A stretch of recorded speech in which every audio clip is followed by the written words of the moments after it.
Assalamualaikum warahmatullahi wabarakatuh. Saya Hayuna dari Prodi Pendidikan Biologi. Pada kesempatan ini, saya akan membahas mengenai katabolisme. Katabolisme merupakan bagian dari metabolisme. Katabolisme merupakan proses pemecahan senyawa kompleks menjadi senyawa yang lebih sederhana. 4 tahapan katabolisme. Yang pertama ada glikolisis, yang kedua ada DO atau dekarboksilasi oksidatif, yang ketiga ada siklus Krebs, dan yang keempat ada transport elektron.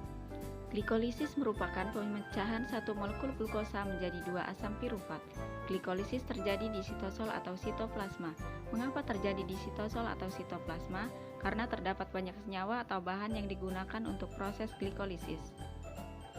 Pada tahapan ini, glukosa atau gula berkarbon 6 akan dipecah ke senyawa gula yang lebih sederhana, sehingga akan menghasilkan 2 asam pirufat, 2 ATP, dan 2 NADH.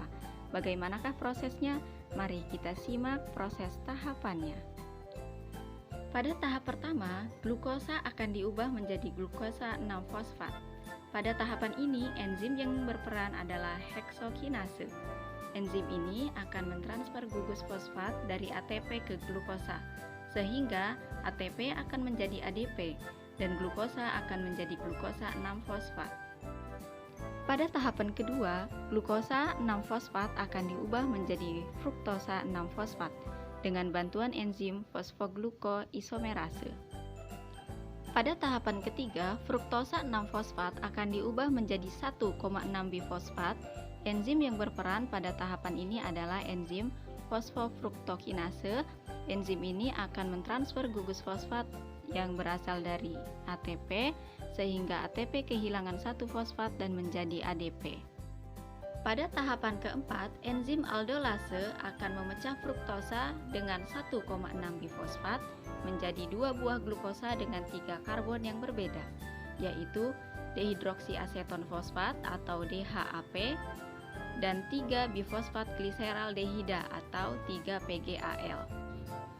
Pada tahapan kelima, memiliki perubahan antara DHAP atau dehidroksiaseton fosfat dengan 3-PGAL atau 3-fosfat gliseraldehida. Namun, perubahan ini tidak pernah mencapai titik keseimbangan, sehingga pada tahap selanjutnya yang akan digunakan adalah 3-PGAL atau 3-fosfat gliseraldehida. Nah, tahap 1 sampai 5 dinamakan tahap investasi energi karena pada tahap ini terjadi pemakaian atau penggunaan 2 ATP. Pada tahapan ke-6, yaitu di mana 3-PGAL akan diubah menjadi 1,3-bifosfoglycerat sebanyak 2 buah dengan bantuan enzim triose-fosfat dehidrogenase. Pada tahap ini, 3-PGAL akan melepaskan elektron melalui transport elektron ke NAD+, sehingga akan menghasilkan NADH sebanyak 2 buah. Pada tahapan ke-7, 1,3-bifosfoglycerat akan diubah menjadi 3-fosfoglycerat. Pada tahap ini, 2 gugus fosfat akan berikatan dengan 2 ADP, sehingga akan menghasilkan 2 ATP atau 2 energi.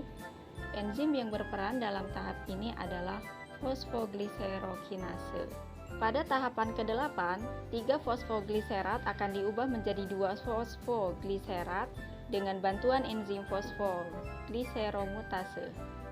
Pada tahap ke-9, 2 fosfogliseral akan diubah menjadi fosfoenol pirufat.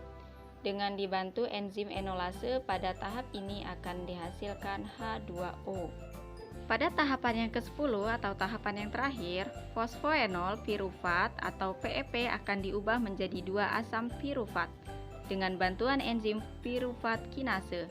Pada tahap ini terjadi pembentukan ATP sebanyak 2 buah sebab fosfat akan berikatan dengan ADP. Jadi, dari tahap 6 sampai 10 terjadi pembentukan ATP sebanyak 4 buah, sehingga pada tahap ini dikenal dengan tahap penghasilan ATP atau energi. Berdasarkan tahap glikolisis, maka dapat disimpulkan secara umum bahwa glikolisis terbagi menjadi 2 fase. Yang pertama, fase investasi energi, dan yang kedua adalah fase penghasil energi. Mungkin sekian dari saya. Wassalamualaikum warahmatullahi wabarakatuh.